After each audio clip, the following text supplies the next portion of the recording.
Creator Spotlights is a podcast series by Developh that seeks to spotlight the work of student founders, makers, and doers. Developh is a nonprofit accelerating technology and experiences for social good. Since 2016, we've been investing in opportunity, community education, and innovation to bridge the tech gap and make sure creation is accessible to all in Southeast Asia. For our first episode, we're going to be talking to Brin, who is a core member and also a student at UST and the executive editor of TomasinoWeb. Hope you enjoy. Okay, so my name is Brin Isaac. I'm the president and executive editor of TomasinoWeb. It is the premier digital media organization of my university, USD. And I'm an Asian studies sophomore. But outside of that, I'm just your typical writer trying to understand her emotions, trying to understand the things that goes on in the city. I can read about being in walking in streets or being with the masses while being on the street. So it can go both ways. Yeah. And I also wrote this chapbook last year. Not a lot of people know it, especially the people in the chapbook. Thank God they don't know about it. Wow. It's called Stories Told in Baskerville, and I basically talked about my emotions, sadness, unrequited love. About my summer last year. Mhm. So yeah, a lot of things happened, but yeah, it was a great memory. It's like one of those things that you sort of see on films, and someone writes about them, things like that. So I guess you're a master at creative nonfiction. Is that your favorite form of writing?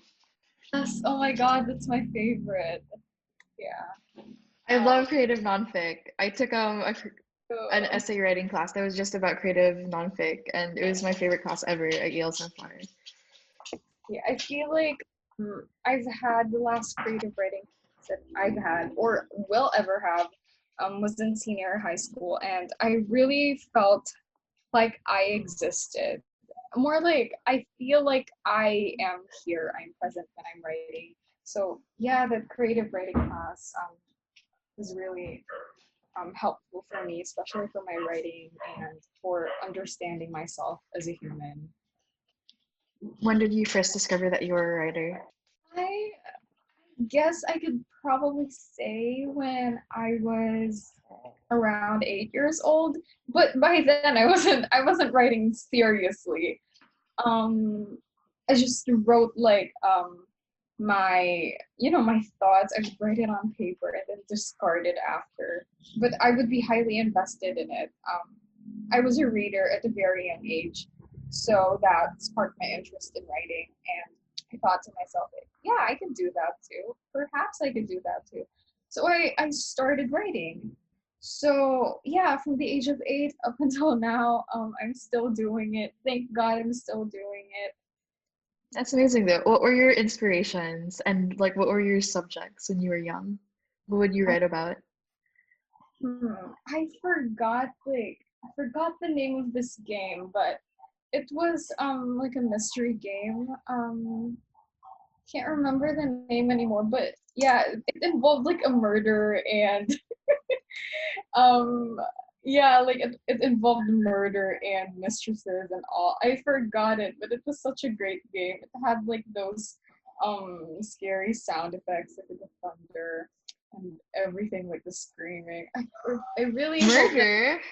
Like on Yeah, what console or something? Like where was it on? I'm so curious. you can just play it actually on a laptop. I can remember playing it on my mom's laptop. Like you would have these icons of people, and these are the suspects. Ganon. And then I would often choose one I would try to guess, and then it would be, I don't know, like I would shudder sometimes when I hear that sound, especially when I make a wrong decision in the game. So yeah, my first story was somehow like based off of that. Trying to, I was trying to um, recreate in my head like what would happen if I was the one who was in charge, and it's sort of like game fan fiction in a way, because it was highly um inspired by that. I really wish that I can remember the name of the game because it was one of the things besides me reading. It was one of the things that highly inspired me to write. But yeah, mystery, fiction. I don't write those anymore, but I'm thankful to have discovered them because I probably wouldn't be fascinated with writing or invested in writing if it wasn't for those two that could have motivated me to think and to seek more. Yeah. That's amazing, though. We will need to investigate and find out what that game is. So I'm so curious, especially since you seem particularly traumatized by the sound effects, which is so funny. And it's soon. Perhaps if I find it, I will send it to you guys. Yeah. Yeah, I think we're such a fan of like old like PC games we played and lost and find again. There's so many I can name, but Bryn, what was your support system like? Did you have anyone who encouraged you to continue writing? I feel like it's like a pretty hard, I guess, like hobby to pick up as a kid because not many people tend to take it seriously in the Philippines. So what was that like for you? My my parents were very supportive of writing. I bet that they did not probably understand what I was writing. Because kids create the weirdest of things, and that's lovely in my opinion.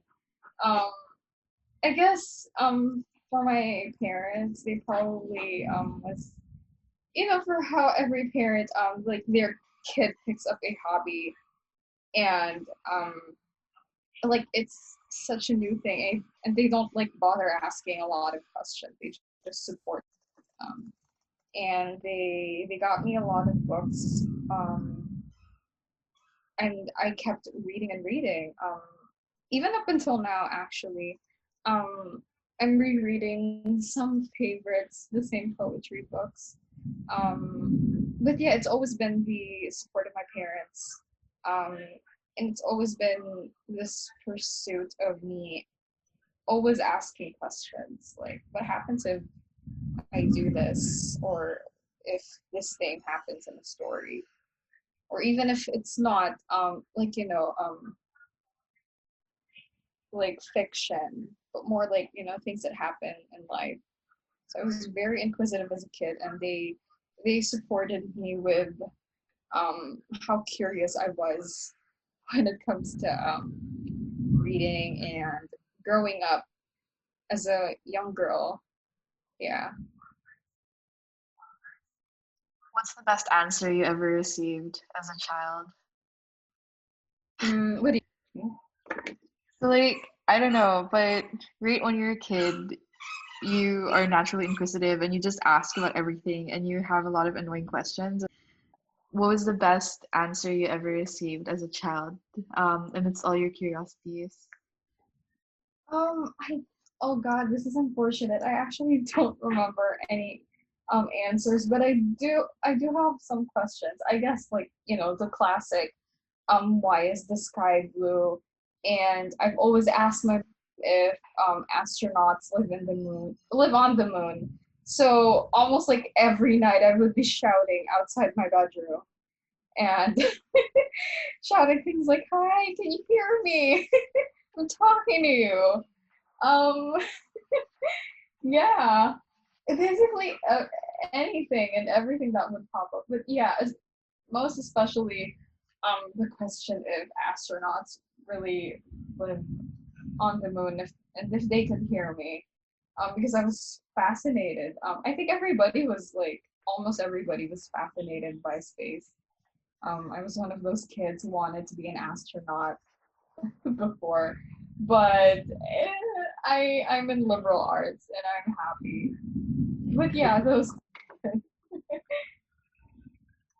Um, I'm just curious to how your tastes or influences shifted from your childhood until now. And do you think these changes in your taste, they reflect like inner character development in you? Like are there like certain experiences you can link them to? how have my taste influences changed? Shifted. I I think I'm still pretty much interested in the same things. Um, but when as I grew up, especially as a teenager, I was more interested in um, liberal arts. I guess I was very much interested in history before as a kid. Like things that happened about Cleopatra and all. I knew all of that when I was a kid, but now it's sort of like vanished in my head already. But um, yeah, basically with all those curiosity, all this thinking, it led me to be invested in, especially with what I study now. Um, I study Asian studies, and we basically study about politics, economy, um, the fields of social sciences. Um, so yeah, and I shifted more onto. I mean, I'm still sort of starting, but I also learned more how to appreciate Philippine literature. Um, like I guess I discovered it by myself because especially now when you're growing up, like how YA novels were such a huge thing before. I mean, they still are. Um, but yeah, I introduced it to myself by finding this. I've mentioned this before in our general assembly, if I'm not mistaken, that like I discovered Philippine literature, like the wonders of it. I found my taste through Twitter because they have like these Twitter bots and all. So I started reading these books, like for example, Conchatina Cruz or Isabella Banzon. Although I have not like finished all of them. Um, but yeah, it highly shifted from my interest um, to books that was published in the West to Philippine literature now. I feel that Philippine literature really speaks differently to me, especially with the writers that I follow. Um, because I don't know, there's just really something about it. And admittedly, I don't know like so many things yet about Philippine literature. I always feel like I'm still starting at something that I love. Like how I feel that I've been writing for so long and I still feel that I'm still starting. Um, but yeah, I'm always excited to find out more and to seek more. Um, yeah, and I think that with the work that I do now and with my influences, it really reflects on my character. Um, ever since I started reading, yeah, I really love her a lot. I'm so sorry. Ever since I started reading Conchatina Cruz, I started to also write about the city. I've had such a huge fascination about the city because, yeah, I would always have car rides back home with my family. Sometimes late at night when we would come home from QC to Manila. Um, so like there's this solitude, there's this silence, especially when you're in a moving car. Um, when you think about life and the people around you, and yeah, basically just living in the moment, even when you're just in a car ride or in streets, in buildings whatsoever. Um, oh, my favorite Conchatina Cruz quotation. I think I've sent this in our server before. Hang on, let me find it. Um, oh, it's quite long. But forgot the name of this. Oh yeah, it's called Dear City. It's one of my favorite um pieces that Conchita Cruz has written. It's like permit a city to blah blah blah. It's really amazing.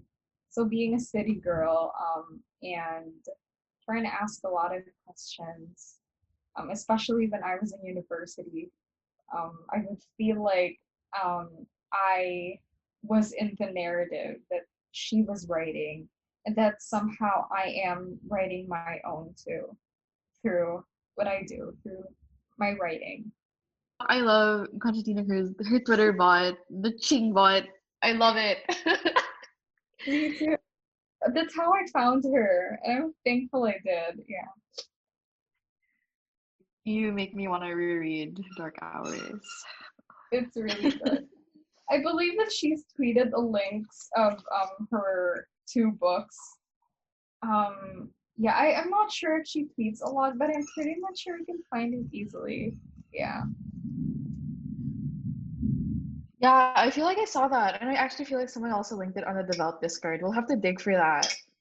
We can attach it to this interview.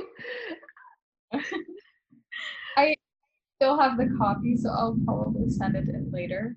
When I hope I remember. I still have some stuff to fix later, but yeah, I'll definitely send it in. Thank you, thank you. But yeah, such a lovely writer, and yeah, like delving into Philippine literature, especially like I guess like contemporary stuff, like Conchitina's work. It's so like revolutionary, because especially because like I don't know, but the K-12 curriculum doesn't really let you explore our country's literary talent. So it's just like Yeah. it's finding something majestic. So okay, how did you end up getting into, I guess, your work at TomasinoWeb? Like, you entered college. Did you know that you would work for a pub? How did you stumble upon it? Did you have your eyes set Um, on it? Before I entered USD in senior high school, grade 11. I worked in our school publication before in Dominican School, Manila. So I was a part of that.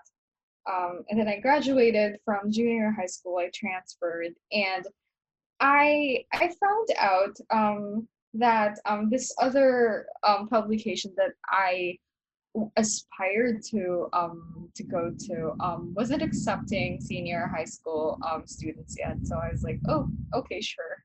And then I went to TomWeb. Like I tried it out because apparently the applications are open. And what I like about especially at that time when I was just a mere reader, what I liked about it is that they really they tackled like a lot of things more than the other existing publications could in my university. And I'm not actually a news writer per se. I think most people would think that I'm a news writer, but I find myself to be an opinion or a feature writer. So then I was like, okay, yeah, people think that I'm a news writer. So yeah, I was like, okay, sure, I'll give this a shot. I didn't want to. I mean, I did have my senior high school publication, but then I wasn't particularly interested in it because the environment is not exactly for me. I'd rather not um disclose the details, but yeah, like being in the organization, especially as someone who was so clueless in in the university, because it's such a big university. It's quite daunting, um, in my opinion. And you're surrounded with like people who have been featured for the work that they do, and people who um, excel so much in their field. And I was honestly, even though I was the editor in chief in my previous school publication, I realized that I'm clueless, and I'm thankful for it. Um, because I really felt like I didn't know a lot of things, that I have so much to learn, but I knew by then that I would be growing. So yeah, basically in senior high school I was in TomasinoWeb, but in those 2 years I think I've only written like one or two articles because um so yeah, okay, so this can go on record now. So yeah, it was those 2 years basically. Besides the writing those few articles, I also like attended like a seminar with them, and I found out like what the organization like wants to stand for, like defending press freedom. Yeah, that's true. Like defending press freedom. And I'm an ardent supporter of press freedom even before I was in TomasinoWeb, but like it was further solidified by my beliefs was solidified by what the org really stands for, and I learned that like yeah, like the organization may like quote unquote may not be as powerful as the official student publication. I mean, obviously, they've been there for like 90 years. But like the fact that they know how to make a stand, and the fact that, like it it's something that's highly respected in the Thamashan community, especially with the work that they do. I realized that like, yeah, I guess I'm in the right place. Um, and then when I was in senior high school, I thought like, okay, sure, I want to be an editor in this org someday. That I think that would be nice. But I wasn't expecting to go like this in this position. I guess it was, I don't know. I guess if you'd asked me last year, if you'd tell me from last year that like, oh, you're gonna be a president next year, do you know that? I would be like, no, you're wrong. I really didn't think of it. Um, but yeah, by the time I graduated in what do you call this? By the time I graduated in senior high school, I started writing more for the organization. It was also the time when I became the blogs editor. Basically, in blogs, we talk about like pop culture and other things like music, events, and all. So we write about that. And my first article again from last year was the State of the Nation address, the rally of the State of the Nation address, the protest, I mean. Um, and it was such like quite a life-changing experience in my opinion. Like you really get to hear the stories from other people, like like how we would hear stories about the indigenous people through news, right? But then hearing it in first person, like someone's actually telling you their story, it gives you goosebumps. And then yeah, I after that I wrote about um Manila, like the underpass that Isko Moreno has. So I wrote about that and some other things, like going to this book fair and finding stories, all those things. And I thought that maybe I could go up a position higher. Perhaps it's just a challenge. So by September, my org was like opening applications for these remaining positions, these remaining officership positions. So I applied to be a managing editor because I was encouraged by an org mate. Um, Maybe I should just try it, and then I did. And then yeah, basically the rest is history. Um, it's the way I got my position was it was quite sad. I'd rather not um, disclose the information because there was something personal that happened. I mean, there's nothing bad that happened with me, but it was quite saddening. Um, but yeah, somehow it led to here, and somehow we are. I mean, I think everybody is struggling at this time. We are struggling, especially with when it comes to coverages and when we want to um, go to protests and perhaps cover what really happened in there, or just the way how we usually do things. But we apparently we can't because there is a pandemic right now, which is really sad. But somehow we are still here, despite like the challenges that we face. Yeah, thank you for sharing that. Um, I feel like a lot of people, I guess, kind of discount how, I don't know, like, I guess luck and chance and falling into things is how a lot of people end up where they are. So that's totally valid. Like, probably everyone I know who's working like a real professional job never got it through like an organic way. They always like fell into it like accidentally, which is so interesting to me. It makes sense that a position at such a large like publication kind of is the same for you. But yeah, so you started leadership position like over a year ago, and then this year lang was when you stepped into your executive editor role. Um, what have been your biggest struggles, but also what have been your like biggest hopes? My biggest struggle, I guess, for every org leader, the members, I guess, would sometimes be um difficult to manage. It's either that, especially with the time now, it's so difficult to manage people um with the schedules and the workload, and when it comes to their availability of human resources, we can't really blame them on the latter.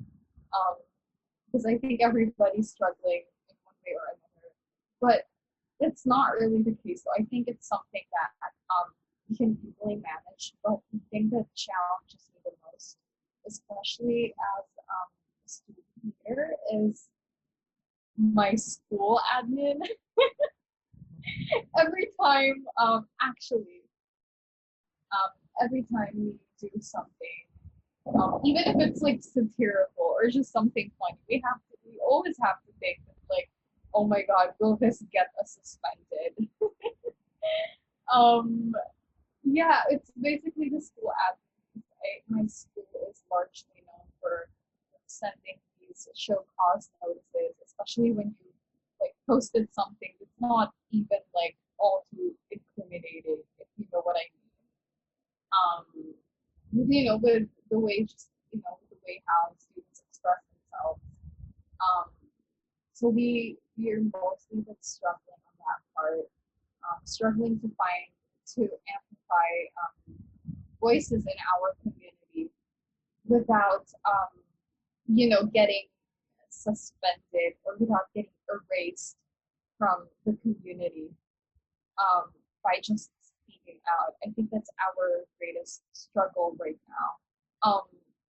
But technically, org-wise, we could technicalities, like let's say the number of members or the workload. I think it's something that we can manage, but really, it's always often the administration that we're worried about, because if we want to be here, um, by I guess like anytime soon, perhaps even tomorrow, like I would deeply be terrified. I would be deeply worried for the community that the publication serves or serves. Um, because what if we're not there all of a sudden? What if they just suspended us out of nowhere? I think people should be worried. And I'm not just saying that because hey, we're great, I guess, but more like, what are we gonna do if the press is suddenly gone? Like, I remember, I can't remember what was the situation, but it was a time when I was looking for some pieces of information, article about this thing that's currently happening right now. And it was quite an urgent situation. I cannot remember what it was exactly about, but like the news companies wasn't reporting anything about it, and I was very worried. I was scared. So I thought, like, what if that would happen in USD? And it's not like it would be like, quote unquote such a big deal. Um, they could survive without like a day of us not being like there. But like, you know what I mean? Like to be gone, to be suspended. That's when people should be worried about. So we really look out for each other, especially among the members of the org, especially that, we hold up this name in the campus, because we are known to be the digital media publication that's, not afraid to speak out when others couldn't. It's really a lot. I'm scared of the org being gone. The org work could go on and on, but the moments when the admin does something to us, something as terrible as that, suspension, um, that would be really terrifying for the community that TomasinoWeb serves. Do you think these struggles have inspired some of your org's best work? Oh yes, I think it does, definitely. We back at April, it was when online classes were starting, and in my opinion, the university hasn't really taken any consideration for the students who are having problems when it comes to online learning, especially with the learning environment or with simply the internet connection. They haven't really done anything that much by then. Um, and obviously, we were all frustrated about it. So there was a time when, because we have like this like segment in my org, it's called the hashtag talk on the web. So we ask people a question, and we ask them like, what are your thoughts on the resumption of online classes? Because that's something that we are all struggling about. And then we ask them that question, and then for like a week straight, if I am not mistaken, we still kept getting responses. Because whenever we asked a question through that segment, through Talk on the Web, like our responses would only roughly last up to a day or two, right? But then that one, it reached for like a week and perhaps more than a week, and it got a lot of like it got a lot of numbers, and I realized that students really aren't kidding when it comes to struggles in online learning. It's not only just a few people um, that it's not only just a few people that are struggling with it. It's basically everybody. And I tweeted this on my Twitter account, and I said that we still kept getting responses, and the university needs to fix it. And then our work especially in the early months of the quarantine, was highly inspired by student voices, what things that they are struggling with in online classes, what are they afraid of, what are they hopeful for, and how is the situation developing.